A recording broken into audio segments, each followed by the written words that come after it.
Joining me today, I'm very excited. I have some blues musicians with me, Robert, Andreas, and Glenn Kaiser. Thank you so much for joining me today. Our pleasure. Wonderful. So, Glenn, you're from Chicago, obviously not here in Canada. Robert, you're from Winnipeg. Tell me, how did you two get connected?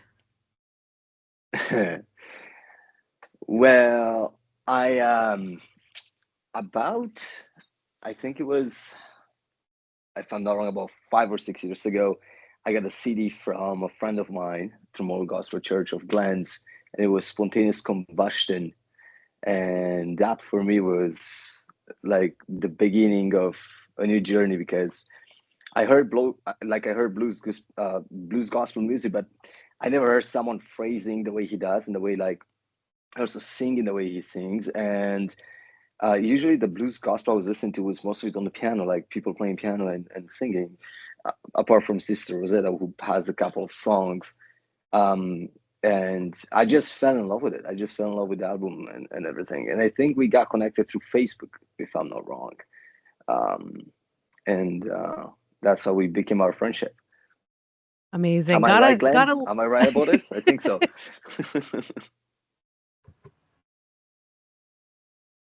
Yeah, Yeah. right on. Gotta love social media for that, right? Yes, you do. Yeah, Yeah, absolutely. right on.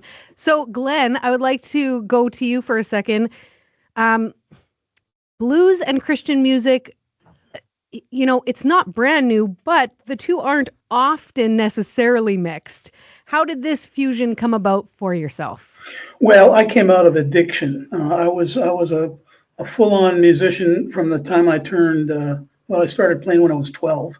First band I was 13, and from there on up, blues, R&B, soul music, non-white music mostly, and then morphed into rock. Hendrix showed up. I was in a soul band at the time, and heard Hendrix, and that's where I kind of moved back into or started to pay more attention to white music. And but I went through drugs and alcohol addiction, sexual addiction. Got to a place where I had done everything except shooting because I didn't like needles, and I was ready to start shooting heroin. And it's a very long story, but Jesus showed up in my life in Technicolor. I mean, half the time when I was stoned, completely ripped, half the time when I was completely sober, straight, no drugs, no booze. And there was a little vacation Bible school uh, in central Wisconsin. I grew up in rural Wisconsin in the sticks. We were dirt poor. My dad got sick. We lost everything. But there were some sweet ladies that took us off to a little VBS one summer. I think about 6 sessions. And I heard John 3:16. Everybody had to memorize a verse, all the kids, and they had me memorize John 3:16. Fast forward 2 weeks before my 18th birthday, God shows up in power over about 4 months' time. Thing after thing happened. And I finally broke down one night and said, "Who are you? What are you trying to say?" For God so loved the world. Boom. I hadn't thought of that verse. I was 6, I think, when and I memorized it. Right? Blues was my life. I mean, it had gotten to the place where those were the bands I was playing in. That was the music I was writing, the songs, everything morphed into that. And the truth is, I didn't get, I can't say that since I came to Jesus, I've been depressed, but I really understand depression and being lost, being lonely. My dad lost his health. My mother committed adultery. Uh, we were on welfare, as they say in Britain, the dole. People looked down at us. All of that conspired in my lyrics, and as I thought about writing songs. And so I came to find out early on, Sylvia, 57 of the 150 Psalms in the book of Psalms are best categorized as laments. That means blues. That's struggle, pain, temptation, enemies coming after you, the whole 9 yards. And Mhm. it is 9 yards in the Blue Bombers. I have to think about that. Anyway, so I got to a place where, I thought nobody's doing music that speaks to broken hearts, really hurting people. And it's not real common among Christians to this day, you know. So I started writing in that style. And I met one or two other people at that time. Larry Howard became a good friend of mine. We did a lot of touring here and in Europe, blues shows together, you know. So that became, I mean, I kind of morphed back to where I started. Um, because I got to a place I thought this has to happen, and it's not happening enough. We have to do music that speaks to the heart, not just the head, but to the heart. And there's so many hurting people. I mean, really. I live in Chicago, and our street is a couple of gangs vying for the drug trade, and I was a small time dealer to keep myself in dope when I was a kid. You know, I went through all that mess. So blues, to me, is one of those sort of minority, disregarded by many Christians, music styles, when our own Bible, that's the biggest category of lyrics in the worship hymnal of Israel. So good. That's so good. Well, I really appreciate you sharing part of your testimony. I always find such joy in hearing people's stories. And I yeah, totally agree with you that when I am having a hard season in life, I just stick in the Psalms and I am overwhelmingly encouraged. I mean, there's one, I won't stay long on this, but there's one Psalm where David says, if you don't come to me, I will die. It's He's not over. Yeah. mincing words, right? Mhm. So, anyway, I love your music and I love this idea of fusing these two together. So, yeah. Robert, I would love to hear how you got into the music scene and blues and Christian. Tell me a little bit more. Yeah, and just I just want to touch base with one thing, and this was the thing about fascinating about Glenn was when I heard him writing and the way he's writing his music. Like usually, like when you go and listen to gospel music, it's basically a hymn that you take and then it's made into kind of other genres. Like you got pop, you get country, you got contemporary. But then Glenn speaks from the heart, and it's the thing. And me as a blues musician, where my journey started when I was 7 years old as a blues musician, I understood that language because see, and the way that he expressed, um, there is a song particularly on the spontaneous combustion that's called "Where Will I Be."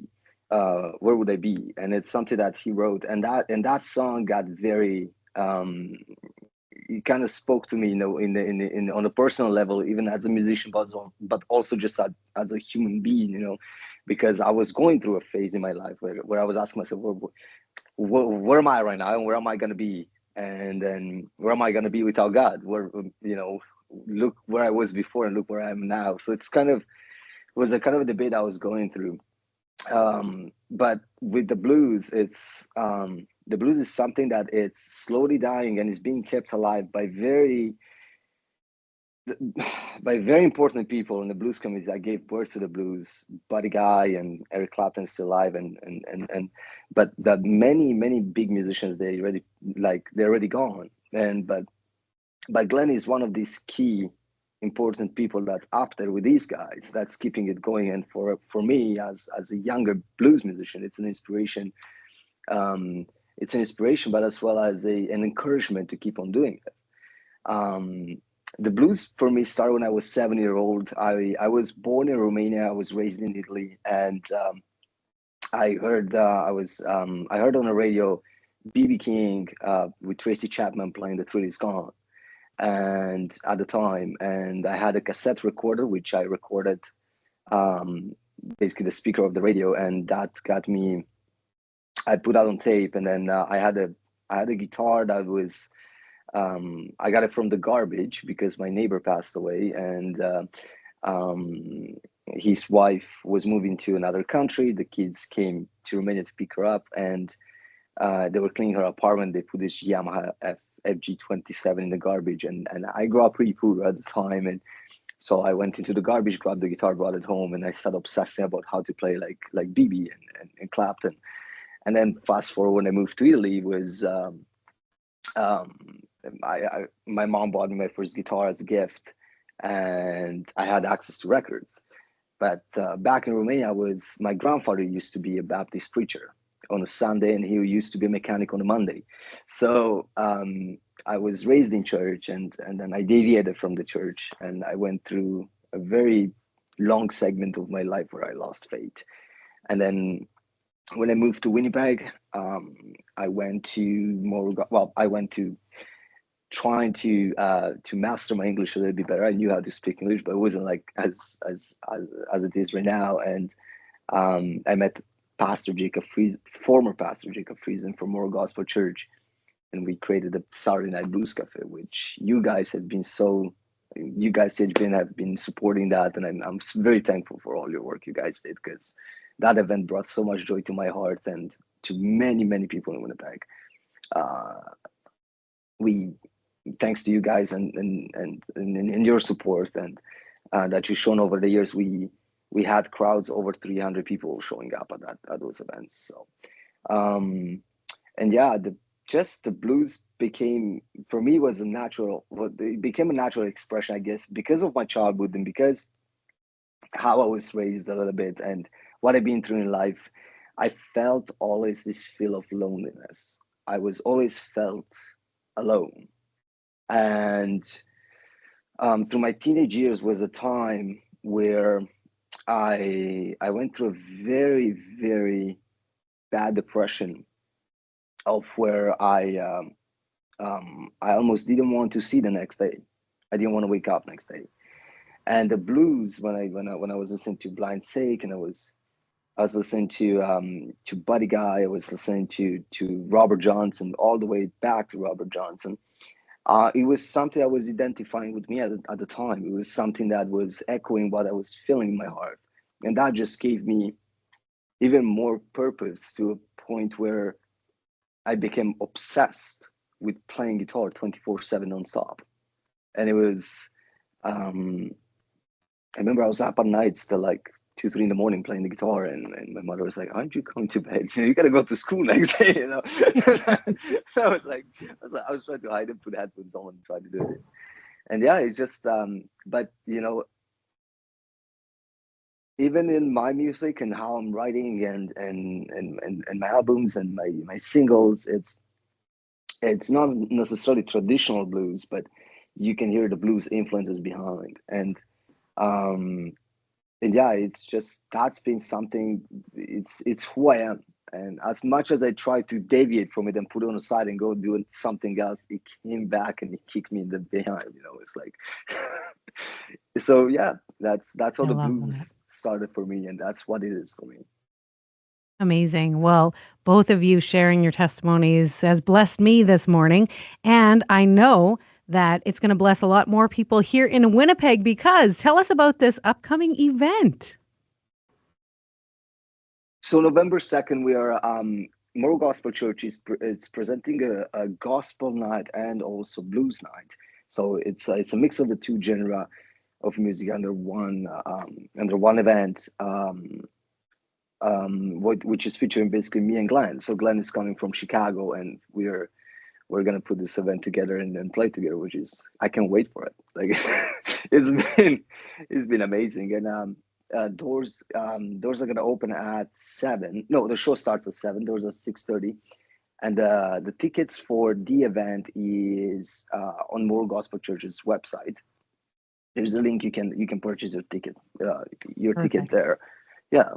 Nice. Okay. Yeah. Well, we are going to add the link into the article as well, so people can just get it right from there. That is wonderful. If all of a sudden people want to show up on the day, can they get a ticket at the door? Unfortunately, you can't. No. They decided to go online only. So hey, we'll tell people, get your tickets beforehand. Yeah. Blues Gospel event, November 2nd. Glenn, all the way from Chicago, is going to grace Winnipeg with his presence. Glenn, have you been to Winnipeg before? Yeah, a number of times. My wife and I fronted a group called Resurrection Band, Res Band, for about 28 years, and number of shows in Winnipeg, in a number of places. I remember one of my favorites, there were several, but one of them was in a park. I don't remember the name, but it was a downtown park, and I think there were 3 or 4 bands that day. and there were vendors, little booths all around the park, and it was packed out, just a lot of people. It was so much fun. It was one of those sunny days, beautiful trees, so everything was cool, and made a lot of loud noises and had a lot of fun. Res band, we did very hard rock, but very blues based, and so much of my writing can, all through the years, as like Robert Andreas was saying, it's who you are. And to me, it was always the integrity factor. It still is. It's not about posing or pretending. It's about being genuine, absolutely real, and let the chips fall where they fall. But people were always so kind in all the Winnipeg shows, and one of the towns south of Winnipeg. I've had a lot of good memories in Manitoba and really throughout Canada. Well, I'm so glad to hear that. And our license plates say friendly Manitoba. So to hear from someone else that might be true is really great, truly. Well, it's very exciting to have you here in Winnipeg again, Glenn. I will let everybody know about this. Is there anything else you gentlemen wanted to share this morning? Robert Andreas? I think one thing I just want to mention is about how this event come together, and then how did the Blues Night really impacted the community of San Vital and surroundings, because Morrow Gospel Church has me together with Jacob being the former pastor as well. When we had in mind of how to create a Saturday night blues cafe, we were thinking about what the purpose of that would be. And it's like, because you got a church presenting blues nights, it's but I got to tell you that through the blues nights and through these events that Morrow has been putting together, many people has been brought a step closer to God. And I heard from people that came into the church and they just listened to the music, and then they got an interest in me or other musicians that were part of the event itself. And then they start signing up and trying to find out about when these nights happen again. So our vision, my vision was through the doing a blues night was to generally keep the blues music alive, but also to make people, to show people how God has been working in my life from where I came back in the day to where I am right now. And it's something that I did successfully with the help of everybody involved. Glenn and I were here on the radio, but I got to tell you that there is a team of people, a handful of people that are working behind, which I want to acknowledge each one of them, that has worked so hard to put this together. With all the committee and the helpers and the volunteers that are signing up, and all the way to the marketing team that help this vision and this ambition that we both have come to life. So when you come down to the church on November 2nd, expect an electrifying evening of blues and some very powerful testimony from Glenn and I, and they strive to make you feel welcome, and we invite you guys from CHPN to come down as well, and also to witness that for yourself, because it's going to be an event that you won't forget for sure. And it won't be the only one. We're looking forward to actually keep those segments yearly going. So with the help of God, of course, not ours, but we hope to keep it going as much as possible. Right on. Well, thank you so much for the invite. Oh, go ahead, Glenn. Sorry. Well, I was going to say, Sylvia, my 2 cents is I'm encouraged to be able to get back up north again. I toured from coast to coast in Canada many times, and always been good. Really, I'm not just trying to butter bread. It's the truth. Everybody's been so kind, and I get a lot of email, a lot of social media contacts. People get a hold of me all the time from all over the country, and so that's cool to be able to get back up to Winnipeg and Canada again. And the other thing I was going to say, I'm going to bring up a couple of they're not, well, one of them's a cigar box guitar, but the other one isn't. It's literally a stick with a pickup on it and one string. I do a lot of slide guitar playing as well as harmonica playing and straight guitar, obviously. And so I think people might find it interesting. See, a lot of my inspiration came from way back in the day, from everybody from Charlie Patton, Robert Johnson, as Robert Andreas mentioned, and Albert King and many others. But I keep going back. The roots of this music form actually came out of a lot of pain and a lot of misery. Still do.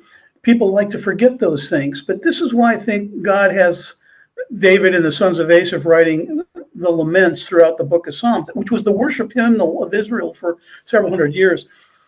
1/3, think about that, 1/3 of the book of Psalms, it gets down to who people are.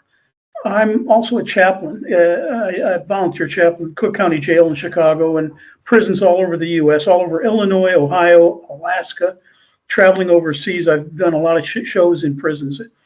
And you pull out a one string and start playing, and and when it's a regular show, people, the phones come out.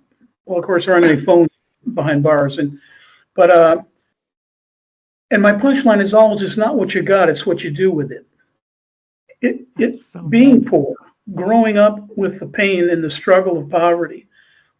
There's that understanding. You have so many folks, including, of course, First Nations folks, who struggle with issues of racism and poverty, and been there, except I happen to be white. But in every other way, I so much relate. So when I go into prisons and jail, which I do regularly, if I could do hip hop or rap or something, house, I'd do it. I can't, but I can do blues from the guts, from the heart. I've done it my whole life, and it's in me. So the beauty, again, I think, is the authenticity factor, and hopefully people can come to Morrow Gospel and hear to this blues night and really, really have fun, enjoy what Robert, Andreas, and myself bring. But what I want people to leave with is an understanding of God's love and a sense of authenticity. We don't have to pretend. We don't have to put on airs or pose for people, or, I could have put on a bluesy shirt for this interview. I didn't. It's being genuine, being real, like Jesus is core to what we do. Sylvia, thank you. And thanks to Robert Andreas and, of course, Morrow Gospel and everybody involved to be able to make this happen. I'm looking forward to seeing you all in a couple of weeks. Absolutely. I really appreciate you gentlemen sharing your heart today. I truly believe, just like you said, and this is not my saying, I wish it was, but it's not, vulnerability begets more vulnerability. And so when you are able to share your testimony, it just allows people to say, oh, maybe I'm not the only one. That kind of like, yeah, if I'm going through a hard time, oh, they went through a hard time. It's beautiful. So I'm very excited for you guys to play here in Winnipeg. Thank you for taking the time to share on air as well. Thank you. Thank you. Thank you, Sylvia.